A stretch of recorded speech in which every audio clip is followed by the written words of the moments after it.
Kita lagi ngopi, lagi ngerokok bareng-bareng. Di sela-sela putihnya kabut, nongol nih bang, semacam bayangan hitam. Yang saya pikir ini genderuwo nih. Yang saya pikir ini genderuwo nih. Dia nongol, dia redup lagi, dia turun lagi. Oke, nimbul gitu. Nimbul, betul, dia nimbul. Dia naik lagi, dia turun lagi. Saya nggak hirauin bang. Setelah itu baru mulai itu bang. Kabut udah mulai turun. Di pojok depan apa namanya yang tadi gue bilang ada villa samping yang nggak tingkat. Iya. Karena kan kita ada 2 bangunan. Yang satu villa bertingkat, yang satu enggak, cuma kamar tok sama dapur. Di situ seiring kabut udah mulai redup,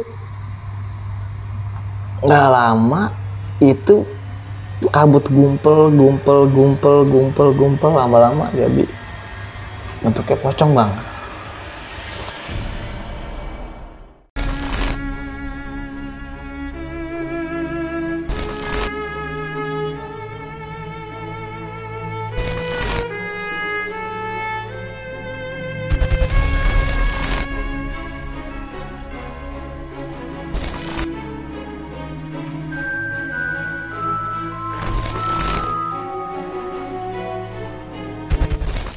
Assalamualaikum warahmatullahi wabarakatuh. Balik lagi di Dimensi Mistik bareng gue Aris. Dan kali ini seperti biasa gue udah bersama dengan seorang narasumber.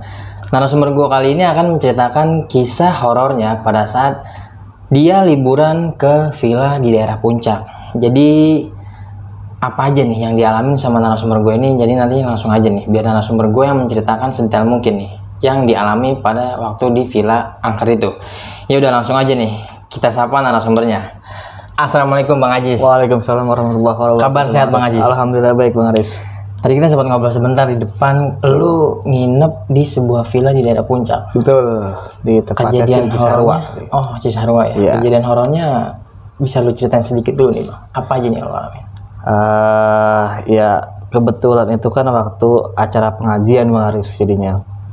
Tepat di malam minggu sih. Jadi di mana ya bisa gue bilang itu villa ya emang lumayan angker lah ya. Jadi karena di situ gue ngelihat ada beberapa penampakan sih, dan nggak cuma gue doang sih yang lihat. Jadi ada beberapa kawan-kawan gue juga yang lihat.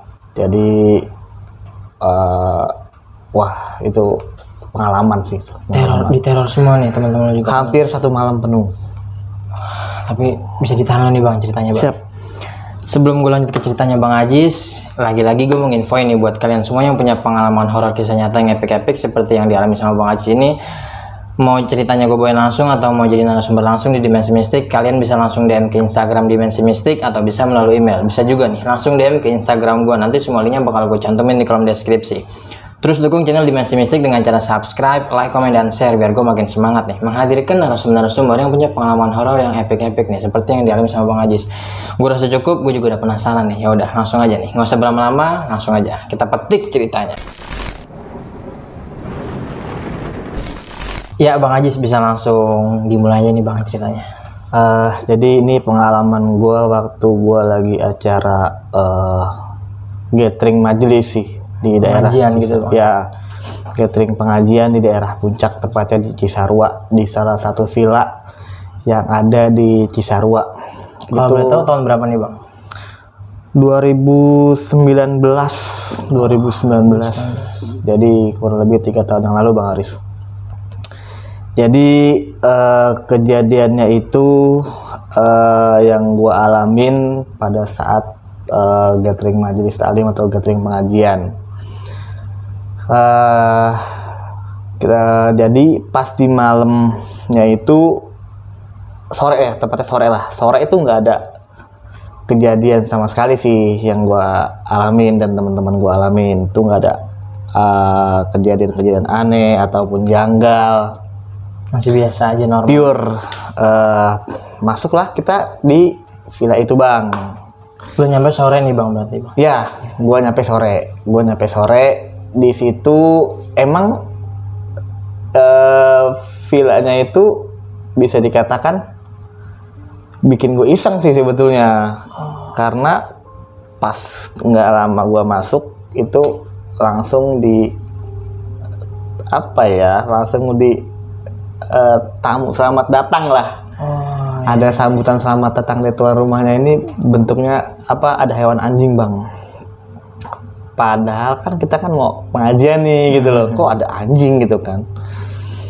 Nggak lama datanglah si teteh nih, Penjaga villa itu. iya si teteh penjaga villa. Dan dari air mukanya beliau ini bang, itu udah nambah keisengan gua dengan air mukanya si teteh ini. Di situ gua gambar dulu bang ya, villa-villanya itu, kita itu villa ada 2 lantai, tapi ada 2 bangunan. Satu bangunan ini sendiri 1 lantai, dan sebelahnya itu baru villa 2 lantai. Kolam berenangnya itu 2. Lalu ada jembatan di tengah-tengah kolam berenang. Di pojokannya itu ada kandang bebek. Terus ada patung macan. Di bawahnya ini kayak ada bekas-bekas pemandian. Nah, yang gue lihat tuh kayak pemandian zaman dulu sih. Karena ada beberapa kolam di situ bang, ada beberapa kolam ya. Dan tapi ada udah dipergunain gitu Pak? Udah nggak dipergunain. Udah ada yang dipelur, udah ada yang diuruk, diratakan sama puing-puing. Dan pikir gue biasalah nih karena bangunan, karena di situ kan emang habis hujan sih posisinya. Kita nyampe tuh nggak lama setelah hujan. Nah udah gitu sampai menjelang maghrib tuh nggak ada apa-apa sih, biasalah kita ada acara-acara yang kita bawa dari prepare majelis. Sampailah malam, sampai kita mau mulai buka pengajian rutin kita. Di situ kita mulai rapi-rapi, cek sound segala macem. Kita mulai pengajian jam 8 malam, bang, ada isya.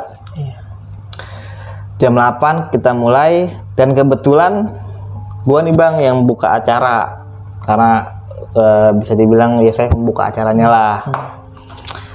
Dan di situ kita kirim-kirim doa lah untuk almarhumah keluarga besar kita yang telah berpulang ke rahmatullah. Dan salahnya saya ini, khilafnya saya ini, saya nggak bertawasul. Tawasul itu mendoakan ataupun menghargai, mengirim doa untuk yang punya wilayah nih bang. Itu kesalahan saya pribadi ya, saya ngaku saya salah tuh, itu kesalahan saya pribadi. Saya lupa buat ngirim doa sama ahli-ahli wilayah yang ada di situ. Mulailah pengajian kita di situ jam 8:15 sampai setengah 9. Mulailah pengajian, kita baca ratib, doa-doa ataupun tahlil. Pas saya lagi baca ratib dan tahlil tuh ada, kebetulan saya lurus sama jendela luar. Dan kebetulan tuh jendela luar itu langsung hutan bang, kebun teh ya, kebun gede lah. Di situ ada bayangan putih lewat. Pas saya lagi baca tahlil tuh, ada bayangan putih lewat. Saya pikir anak-anak majlis nih yang pada lewat karena bayangan. Saya pikir bantuan bayangan. Ternyata beda sama gerakan yang ada di anak-anak ini kan. Harusnya sama dong, gerakan dia ngelangkah itu juga bergerak harusnya, logisnya. Dan ini enggak. Dan saya pikir udahlah, biarin lah. Saya tuh masih lupa, saya masih nggak kepikiran harus ngirimin doa untuk mereka gitu kan ya. Saya masih belum kepikiran sama sekali. Saya hilaf di situ. Setelah itu mulailah tangan saya ini udah mulai berat nih, udah mulai berat. Itu posisi saya lagi ngaji padahal. Pengajian masih berlangsung, pengajian masih berjalan.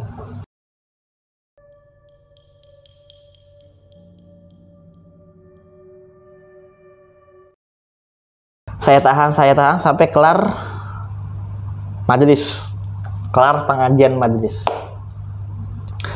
Setelah itu kita nggak langsung tidur lah bang, kita nongkrong dulu, kita ngopi dulu, kita rehat sejenak sebelum kita tidur, sampai kita bicara-bicara buat pengajian kita ke depannya bareng-bareng sama pengurus-pengurus.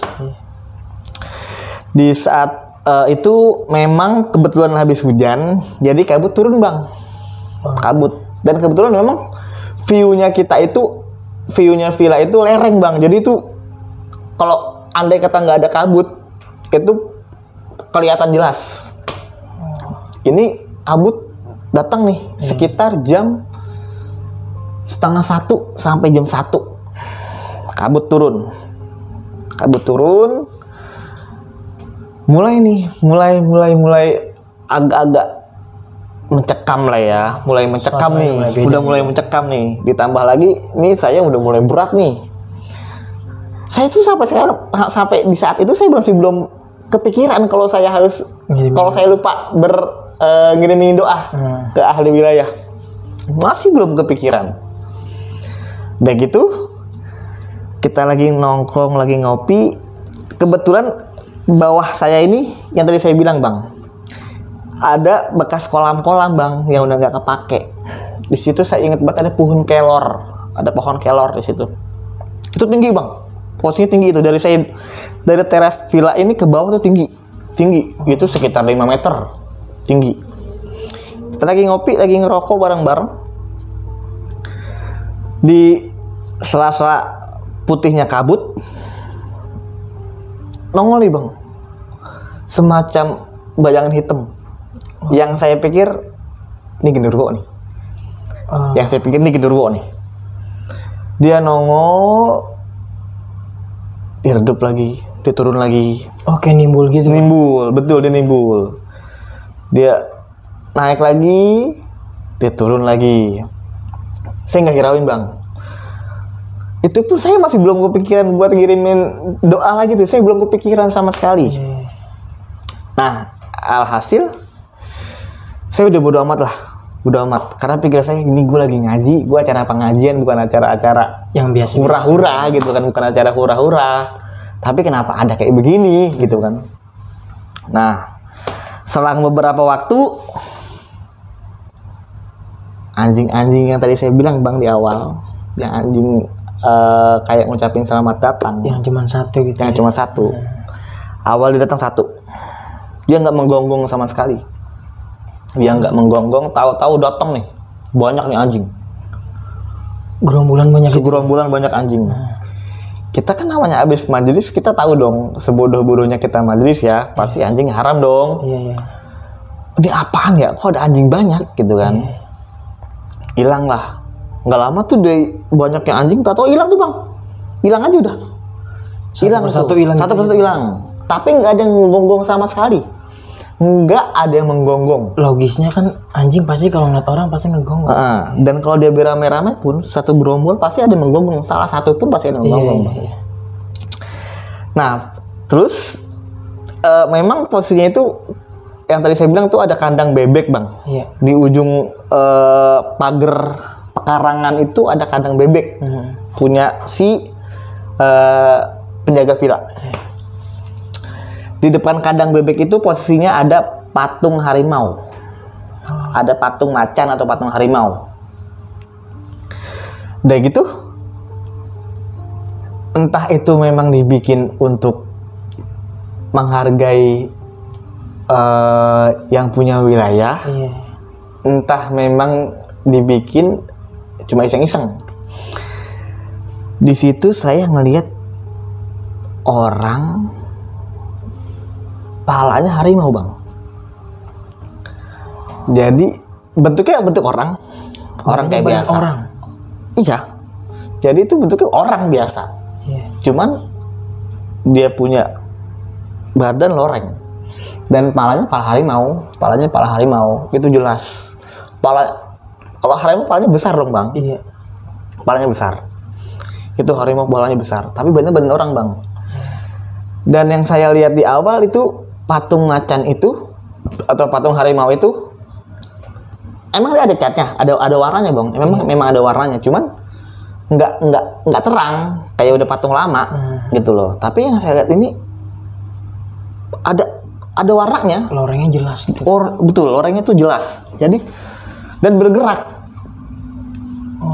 Gitu, dia bergerak bang, sambil ngeliat-liat kita orang nih lagi pada ngapain gitu kan. Setelah itu udahlah, udah nggak saya pikirin. Lu nggak ngomong ke teman-teman yang lain nih bilang? Enggak, itu gue belum ngomong ke yang lain.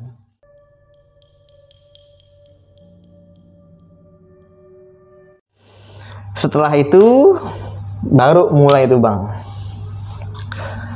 kabut udah mulai turun di pojok depan apa namanya yang tadi gue bilang ada villa samping yang nggak tingkat. Iya. Karena kan kita ada dua bangunan, yang satu villa bertingkat, yang satu enggak, cuma kamar tok sama dapur.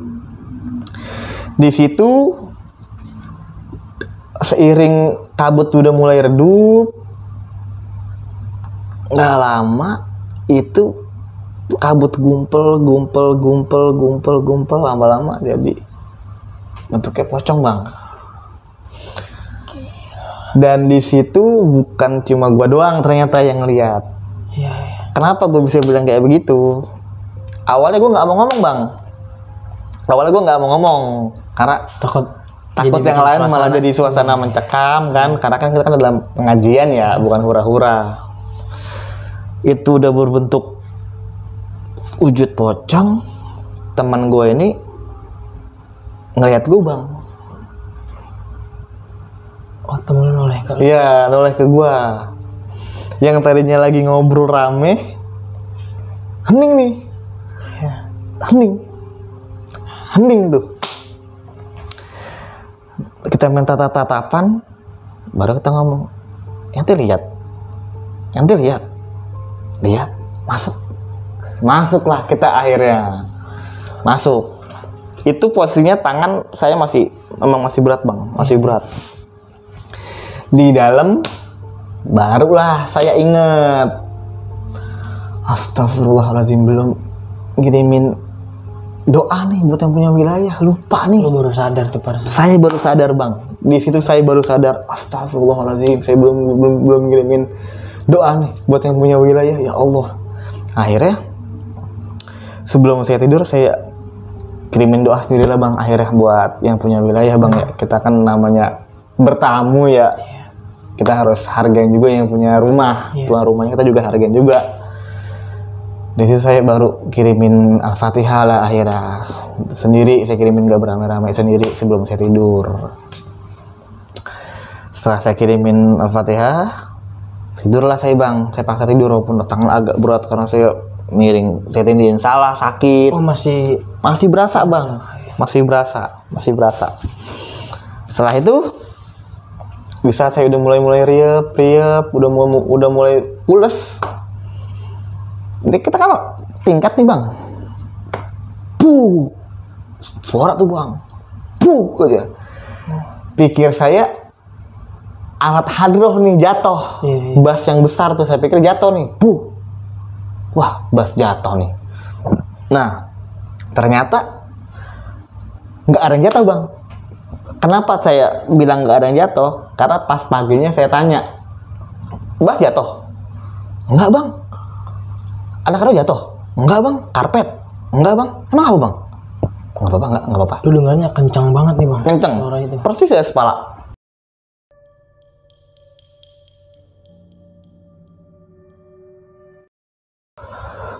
Walaupun agak berat karena mikir ini kan gue buat pengajian. Iya. Bukan buat hura-hura. Iya. Bukan buat mabuk, nyewa puncak buat doa sama-sama. Cuman khilafnya saya lupa kirimin doa buat yang punya wilayah. Beranjaklah bang subuh akhirnya. Beranjak subuh, kebetulan saya ngajak mertua nih bang. Di situ mertua saya itu cerita bang ke saya. Memang saya telat subuh bang, bukan saya nggak sholat ya. Telat subuh. Posisinya itu jam 5 lewat. Karena kita habis pada acara. para capek nih mungkin anak-anak. Saya pun capek, saya pun ngerasa capek. Mertua saya tuh bangun bang, beliau udah ngambil wudhu nih, mau sholat berjamaah niatnya. Dan dia ngelihat saya tidur di bawah. Saya tidur di bawah memang, di luar. Karena udah penuh orang kan, saya nggak enak. Jadi itu satu keluarga ikut semua nih, Bang? Betul. Akhirnya mertua saya nih ngeliat bang, ada ibu-ibu dua orang, udah rapi pakai mukena, diri di dekat saya tidur, sambil ngomong gini, ini orang udah subuh bukannya bangun, gitu bang, itu kata mertua saya ya. Ini orang subuh bukannya bangun, bukannya sholat, masih tidur aja. Akhirnya mertua saya kan mikir, ada ibu-ibu mau sholat nih. Ikutin nih bang, sampai naik ke atas. Pas udah di atas itu pas sholat itu nggak ada orang bang. Ibu-ibu yang dua itu nggak ada? Nggak ada. Padahal posisinya mertua saya tuh ngeliat ibu-ibu udah pakai mukena rapih. Iya udah layaknya siap mau sholat. Udah layak siap mau sholat. Dia ke atas mau sholat. Itu nggak ada. Karena kebetulan di atas itu kamar los. Dalam artian los itu ruangan los buat kita bekas majelis semalam. Iya, kayak ruang aula gitu. Iya betul, kayak aula gitu. Dan nggak ada ibu-ibunya. Cuma anak hadroh doang yang lagi pada tidur. Situ bang. Akhirnya mertua saya nggak jadi sholat di atas, sholat lagi di bawah, di kamar. Ketakutannya nih. Saking takutnya. Udah gitu, barulah beliau cerita tuh pas saya bangun subuh. Tis, emang ada ibu-ibu agak setengah tua yang ikut, Tis? Gitu katanya. Ada mah. Pada tidur di mana? Tidur di rumah yang satu, di villa yang satu. Oh, yang bukan 2 tingkat. Bukan 2 tingkat. Bukan 2 tingkat. Dan posisinya ibu-ibu itu lagi nggak sholat. Dalam artian lagi head. Jadi dia nggak sholat. Karena pas isanya pun mereka juga nggak sholat. Gitu. Jadi cuma ikut pengajian doang. Enggak, karena tadi subuh sebelum Ais bangun ada ibu-ibu tuh 2 orang di depan Ais tidur. Sambil ngebilangin, ini anak udah subuh belum bangun, bukan sholat. Ya udah, mama pikir dia mau sholat, mama ikutin. Ternyata sampai atas udah nggak ada katanya. Akhirnya mama nggak jadi sholat. Nah, disitulah akhirnya saya bilang, ya Allah, nih semoga aja nih yang terakhir nih. Yang penting gangguannya, karena udah menjelang pagi bang. Abis sembahyang subuh, berhubung saya masih dingin ya buat mandi, saya sholat subuh dulu lah akhirnya. Abis sholat subuh, baru saya mandi. Itu posisinya udah mulai enteng nih bang badan saya. Di saat saya mandi bang, pas saya lagi sabunan, entah kenapa itu ada rambut bang yang jatuh pas saya lagi ngusap-ngusap tangan saya yang sakit. Yang awal sakit pegelnya, sampai saya mau hampir nggak tahan pegelnya, kayak apa ya, mungkin ditemplokin kali ya kalau orang bilang ya. Itu banyak rambut bang, tapi bukan rambut perempuan ya, bukan rambut panjang ya, rambut kayak rotokan rambut lah. Kayak kita habis potong rambut nih, kayak gitu bang. Mungkin pikir saya, setelah itu ada rambut jatuh, saya habis mandi pun baru tuh enteng bang. Itu enteng, udah nggak sakit lagi tangan saya. Udah nggak sakit. Nah, yang saya inget semalam tuh kayak ngeliat ini nih, yang gue bilang kayak ngeliat genderuwo yang tinggi ini. Jangan-jangan ini nih awalnya. Mungkin bisa dibilang ini nih penyakitnya nih. Makanya tangan gue sakit gitu kan. Ketempelan. Nah betul, akhirnya pas abis saya sembahyang subuh, sholat, sesudah saya mandi, saya basuh tangan saya sambil sabunan, kok baru tuh rontok-rontok tuh bang. Itu banyak banget tuh bang. Banyak karena saya emang gak ada bulunya bang. Jadi tahu-tahu ya banyak aja itu bulu kayak rontokan rambut. Padahal itu posisinya saya mandi pertama. Belum ada yang mandi lagi. Belum ada yang mandi. Saya masuk kamar mandi itu masih kering bang. Dalam artian masih kering, belum ada yang mandi. Gitu. Itu posisinya saya pertama mandi. Di situ posisinya. Dan setelah itu tangan saya enteng, lega lah akhirnya. Dan pas itu paginya itu kita ngumpul lah main-main. Ada salah satu jamaah kita ya, bisa dibilang saudara sih, masih saudara. Dia cerita kalau semalam itu dia lihat di dekat kandang bebek yang saya lihat, saya ada posisinya kayak mungkin bisa dibilang siluman harimau kali bang ya. Oh iya. Jadi itu malah teman saya yang ngelihat itu bang, saudara saya yang lihat itu bukan harimau bang, beruang yang dilihat. Itu bukan harimau. Tampakannya malah jadi beruang yang dilihat. Iya betul. Jadi saya ngelihat itu loreng-loreng harimau, tapi saudara saya ngelihat itu beruang bang.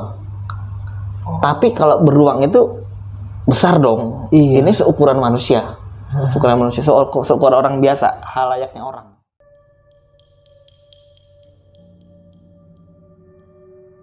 Sebelum kita berangkat lagi ke Jakarta, saya punya inisiatif buat gelar doa lagi lah. Iya. Karena kesalahan saya kan lupa kirimin hadiah buat yang punya wilayah. Akhirnya kita kirimin tahlil lagi lah di situ. Sebelum kita pulang, kita kirimin tahlil lagi supaya juga kita pulang juga selamat. Yang ada di situ juga nggak ngikut, walaupun konteksnya kita pengajian, tetap kita ngaji di wilayah orang. Kita bertamu, jadi paling nggak kita hargain orang sih bang, hargain yang punya wilayah sih. Akhirnya setelah saya nyampe Jakarta, alhamdulillah udah nggak ada gangguan lagi sih. Alhamdulillah selamat. Selamat sampai Jakarta, selamat lagi. Dan yang pengen gue tanyain bang, ketika lu ngelihat pocong itu, posisi pocongnya itu menghadap ke arah lu sama teman-teman lu yang lagi pada kumpul atau gimana nih bang? Posisinya dia memang menghadap ke kita bang.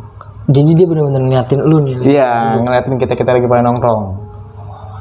Tapi setelah teman-teman saya udah pada mulai sadar nih, dia seolah buang muka baru hilang. Dan hilangnya pun bukan hilang blek, enggak kayak bareng sama kabut bang. Iya, kayak hologram gitu. Iya, kayak bareng sama kabut. Yang lu lihat wajahnya ini gosong atau gimana nih bang? Itu pocong itu gelap bang. Itu yang gue lihat ya. Itu karena emang berhadapan ya. Iya. Itu mukanya memang gosong, gelap, dan kayak ya bopeng-bopeng darah sih bang.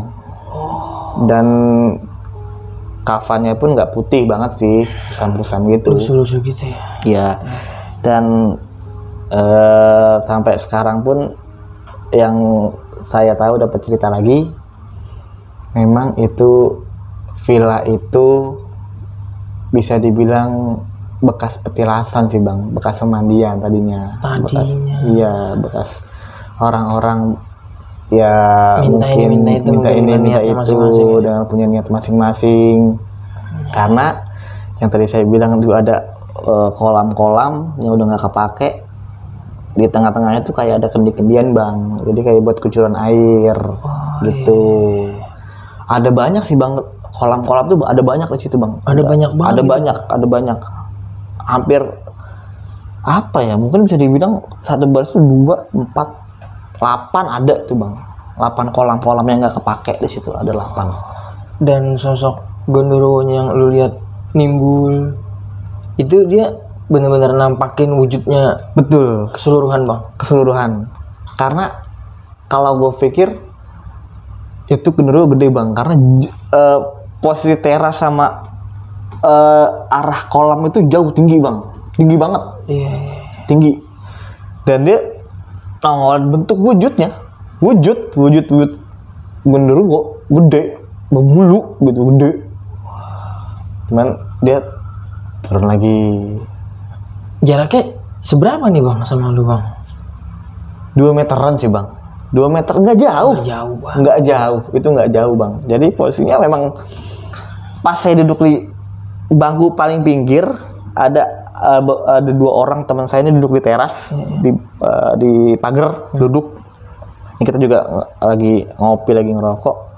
Nggak jauh, 2 meter, nggak nyampe 2 meter mungkin. Karena langsung pagar kok, langsung pagar di bawah tuh langsung pagar.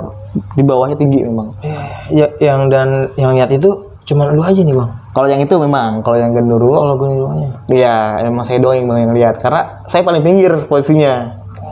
Gitu. Nah untuk yang pocong baru kita Semua lihat. tatap-tatapan tuh. Saya pikir juga saya doang yang lihat, ternyata pada ngeliat semua.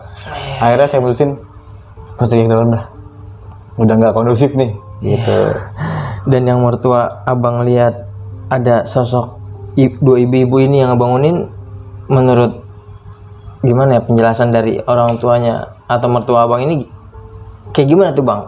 Para sosok kayak halnya manusia biasa atau gimana tuh bang? Kalau dari cerita mertua saya sih, memang manusia biasa bang, tapi agak setengah tua sih bang, agak setengah tua. Umur-umuran setengah tua gitu. Iya, agak gitu. setengah tua. Dia 2 orang. Iya. Yang cuma 1 orang sih yang ngomong, ini anak udah subuh bukannya bangun, bukannya sholat, masih tidur aja. Gitu. Yang ngucap 1 orang aja. 1 orang. Gitu. Jadi karena yang 1 madepin si ibu-ibu ini, jadi yang 1 nggak kelihatan mukanya kayak gimana. Karena di sela-sela pintu bang ngelihatnya. Karena jadi nggak keseluruhan lah. Iya, karena posisi saya ada di bawah, di depan pintu tidurnya gitu. Pas diikutin dikiranya mau sholat, nggak ada. Nggak ada orang sama sekali, karena di atas posisinya anak-anak hadroh semua, anak laki. Horor banget nih asli. Itu yang pertama kali lu lihat bayangan-bayangan putih.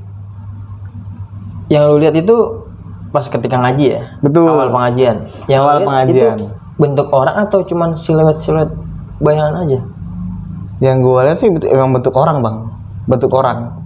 Orang. Nah gue pikir anak-anak pada masuk nih. Iya, pada ikut gabung Dan ngaji. Iya. saya baru ngeh itu kebun ternyata. Itu kebun. Iya, memang nggak ada peluran. Iya. Pure kebun. Dan itu bukan kebun teh. Itu banyak bang. Yang lu lihat banyak atau satu persatu nih? satu persatu. Jadi 1 lewat, ketemu lagi baca lagi, balik ke 1 lagi. Lagi mulai baca lagi, 1 lagi baca lagi. Gitu bang. Jadi nggak toto beramai-ramai enggak gitu. Jadi 1-1 melihatnya. Dan itu cuma lu aja lagi yang lihat nih. Iya. Dan semua temen lu juga beberapa ada yang lihat nih ternyata ketika lu ngobrol itu kan. Iya, salah satunya ada kawan gue juga dan dia juga ngelihat. Oh ya, terakhir sosok yang manusia berbentuk harimau tuh. Ya itu. Jadi kalau saya pribadi melihatnya itu sosoknya manusia tapi loreng bang badannya dan palanya pala harimau. Dan saudara gua ini ngelihatnya justru malah beruang. Gitu. Jadi karena emang itu ada posisinya ada patung harimau bang. Ada patung harimau di situ ya? Patung harimau di situ. Setelah samping pinggir kolam berenang tuh ada patung harimau, baru ada kandang bebek. Iya. Di situ. Di situ dia saya lihat dinampakin penampakan siluman itu ya. Di situ ada sama di yang pas di dekat kandang bebeknya itu bang. Dia nengok-nengok ke lu atau Enggak. mandang lu fokus atau gimana ya bang? Enggak, dia cuman kayak Celing. iya gitu bang. Kayak cuman gerak-gerak badan aja gitu. Tapi postur tubuhnya ketinggiannya sama normal manusia nih? Normal manusia pada umumnya. Cuman badannya loreng gitu. Iya, Dan harimau gitu. iya, dan palanya pala harimau besar. Badannya mah kecil. Cuma palanya pala harimau. Dan itu lu cuma 1 malam nih bang? 1 malam. Malam minggu ya? Malam minggu. Tapi terornya bener-bener sampai pagi nih. Iya betul. Sampai setelah subuh. Tapi alhamdulillahnya nggak ada yang ketempelan setelah Nggak pulang. ada, Semua dengan selamat ya bang? Betul. Oke, siap. Udah semua habis nih bang ya? Iya. Semua pengalaman ketika lu di Pilangker itu mau kesana lagi nggak rencananya nih bang? Kalau misalkan ada acara lagi nih, Ganti villa sih mungkin bang. ganti Cuma kalau ke villa yang itu kayaknya sih enggak deh. kayaknya karena lu udah tahu penampakannya Betul, nih. betul. Iya. Sekali lagi gue makasih banyak nih Sama-sama Bang Ajis udah mau berbagi pengalaman horor lo di Dimensi Mistik. Sama-sama Bang Aris. Sehat terus dan semoga kalian makin sukses lah kan. Amin, amin, amin. Ya sekian nih kisah pengalaman horor yang barusan Bang Ajis ceritain dari awal sampai dimulainya pengajian sampai pulang, dan alhamdulillah berakhir dengan selamat. Tapi menurut gua yang dialami sama Bang Ajis itu wah bener-bener epic sih. Dari awal abis pengajian ya Bang, abis pengajian diteror tuh sampai ketemu paginya lagi. Gimana nih buat kalian, kira-kira masih berani nggak nih nginep di villa-villa yang ada di sekitar puncak? Terutama villa-villa kan kita nggak tahu nih Bang. Iya. Yang kita masih sewa aja kan. Betul. Tapi kita nggak tahu nih kejadiannya apa. Dan di sini gue juga bukan nakut-nakutin ya Bang. Tapi Bang Ajis ini cuma sekedar ya berbagi pengalaman horornya lah. Dan sebelum gue akhir videonya, gue mengingetin lagi buat kalian, kalau kalian punya pengalaman horor kisah nyata yang epic-epic, mau jadi narasumber langsung di Dimensi Mistik, atau mau ceritanya gue bawain langsung di Dimensi Mistik, kalian bisa langsung DM ke Instagram Dimensi Mistik, atau bisa melalui email. Bisa juga langsung DM ke Instagram gue. Nanti semua linknya bakal gue cantumin di kolom deskripsi. Terus dukung channel Dimensi Mistik dengan cara subscribe, like, komen, dan share biar gue makin semangat menghadirkan narasumber-narasumber yang punya pengalaman horor kisah nyata yang epic-epic seperti yang dialami Bang Ajis ini. Yaudah nih, gua Aris Dimensi Mistik dan Bang Ajis pamit undur diri. Wassalamualaikum warahmatullahi wabarakatuh. Ciao. Thank you Bang Ajis.